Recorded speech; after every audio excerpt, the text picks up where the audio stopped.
Shalom Bapak Ibu Saudara, mari kita ngomongin firman Tuhan. Sebelumnya mari kita berdoa. Tuhan, kami akan ngobrol tentang firman-Mu. Bimbing kami ya Roh Kudus, agar kami bukan saja ngobrol tentang firman-Mu, tetapi kami menjadi pelaku yang setia. Dalam nama Yesus, firman yang hidup, kami berdoa. Amin.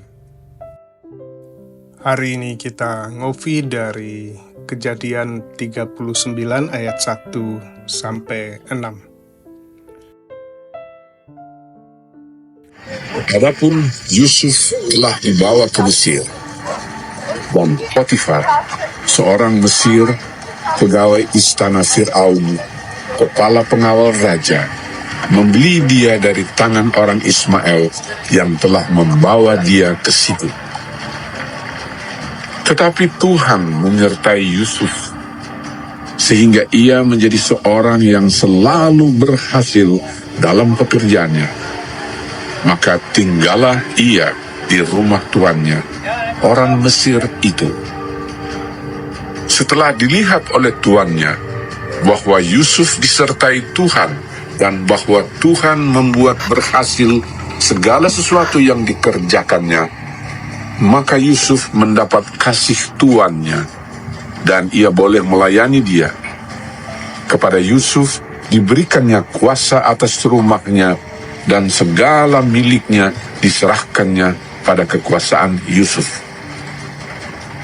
Sejak ia memberikan kuasa dalam rumahnya dan atas segala miliknya kepada Yusuf, Tuhan memberkati rumah orang Mesir itu karena Yusuf, sehingga berkat Tuhan ada atas segala miliknya, baik yang di rumah maupun yang di ladang.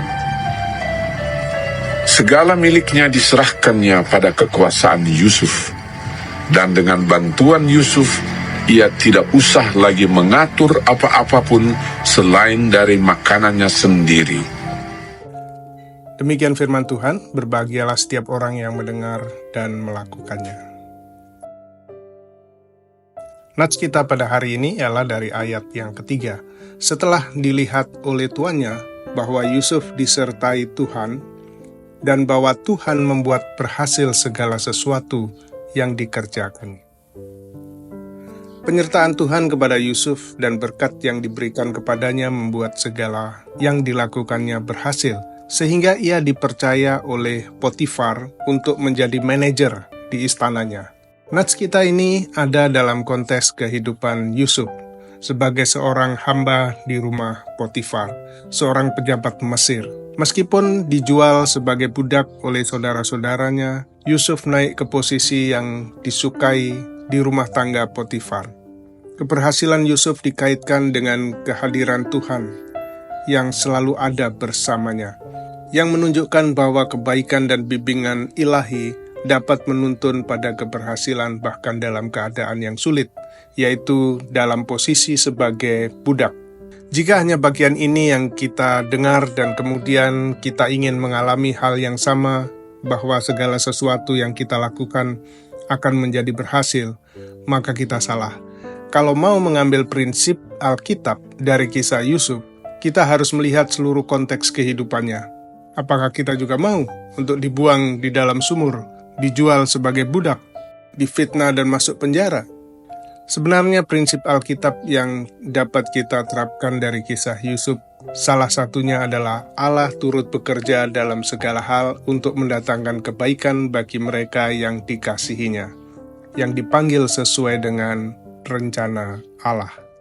Ini sama dengan Roma 8 ayat 28. Dengan prinsip itu, Yusuf mempunyai ketahanan, resiliensi menghadapi apapun dalam hidupnya. Ketika hidupnya ada di lembah maupun ketika ada di puncak. Dengan keyakinan itu, Yusuf tetap memberi yang terbaik di lingkungan di mana ia berada. Sebagai budak di rumah Potifar, ia mengabdi dengan sungguh-sungguh, melakukan segala sesuatu seperti melakukan untuk Tuhan.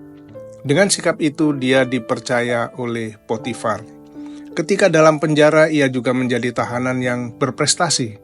disukai oleh kepala penjara, diberi tanggung jawab yang banyak di dalam penjara.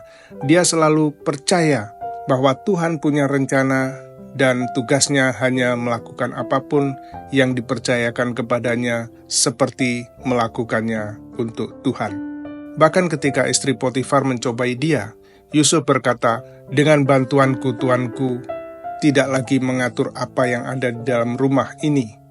Dan ia telah menyerahkan segala miliknya kepada kekuasaanku.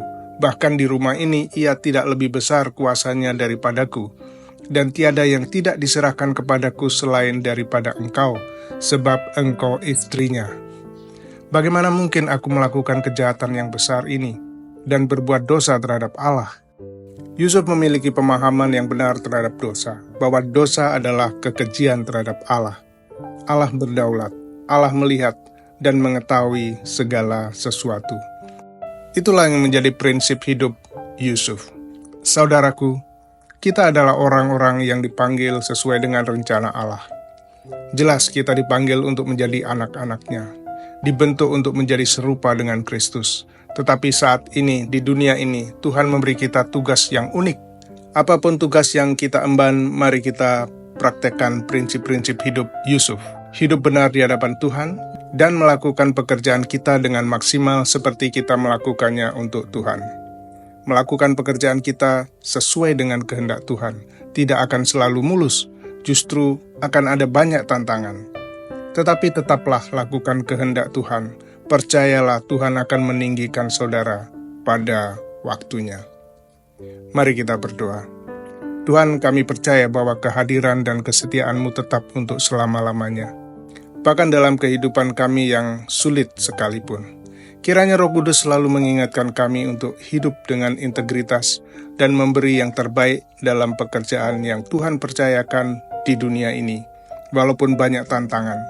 Kuatkan kami, berikan kami kesabaran dan ketahanan dalam menghadapi tantangan.